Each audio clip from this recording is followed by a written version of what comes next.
Longtemps resté en projet, les travaux de construction de la cité administrative de Coloma ont été enfin entamés ce lundi 27 février 2023.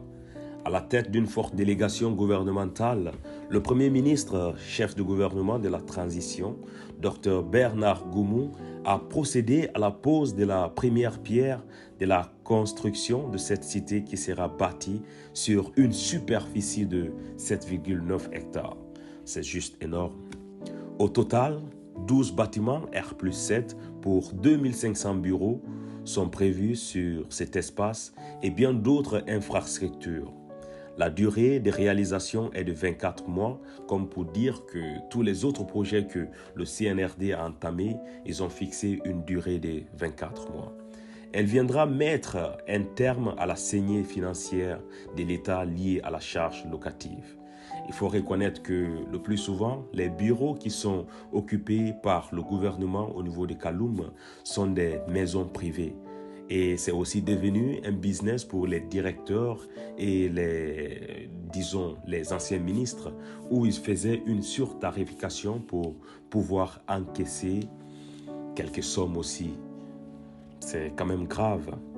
La cité administrative de Coloma est notre projet phare. Pourquoi cette cité à Conakry? À titre illustratif, les charges locatives seraient passées de 323 milliards de francs guinéens pour 22 institutions en 2021 à 117 milliards pour 16 institutions en 2022. Quelle différence énorme! Nous notons ainsi une réelle volonté de rationalisation et de charge au coût cassé. La cité administrative a un quadruple objectif, à savoir faciliter la vie des usagers et des opérateurs économiques, simplifier la vie de tout le personnel au service de l'État en offrant des conditions de travail modernes et adaptées, et bonifier et maximiser en faisant des économies considérables sur les charges locatives. Lutter contre la fraude et la corruption comme premier support de la digitalisation des procédures administratives. Notre cité administrative de Coloma, c'est une superficie de 7,9 hectares, un complexe comportant 12 bâtiments R+7 pour 2500 bureaux, les salles pour 2500 bureaux, des salles de conférences, d'un auditorium, un pavillon héritage, 2 bâtiments de parking R+2 de 1250 places. Un théâtre à ciel ouvert, une galerie commerciale, des espaces verts, des axes piétons permettant de rallier les bâtiments, mais également, et le plus important, environ 200 emplois directs. Donnons-nous rendez-vous dans 24 mois pour l'inauguration et la remise des clés de la cité administrative de Coloma, a lancé Maïmouna Bari, directrice de la Société nationale d'aménagement et de promotion immobilière, SONAPI, entité qui assure la direction opérationnelle des travaux de construction de cette cité. Le Premier ministre, chef du gouvernement, Dr Bernard Goumou, qui a présidé la cérémonie de ce lundi matin, a précisé que ces projets qui émanent de la volonté du gouvernement de mettre progressivement un terme au beau pour loger des services de l'État avec un modèle économique fiable vise à offrir un meilleur service aux administrés et de réaliser des économies d'échelle. L'idée de regrouper les administrations sur les hauteurs de Coloma permet de désengorger la presqu'île de Kaloum, bien sûr, parce qu'on le sait combien de fois de casse-tête si on veut se rendre à Kaloum. D'obtenir une meilleure efficacité de notre administration, offrir un meilleur service aux administrés et de réaliser des économies d'échelle. C'est un secret de polichinelle, l'État saigne en Guinée. Plus de 109 milliards de crédits étaient décaissés à la location des bâtiments pour l'administration en 2022.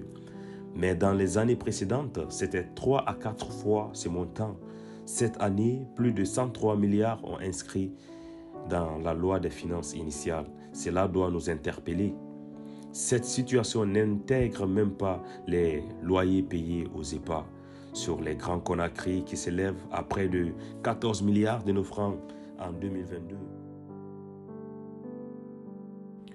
Une fois encore, comme peut le dire, Pourquoi est-ce que le CNRD, qui est un gouvernement de transition, fait des grands projets sur une durée de 24 mois?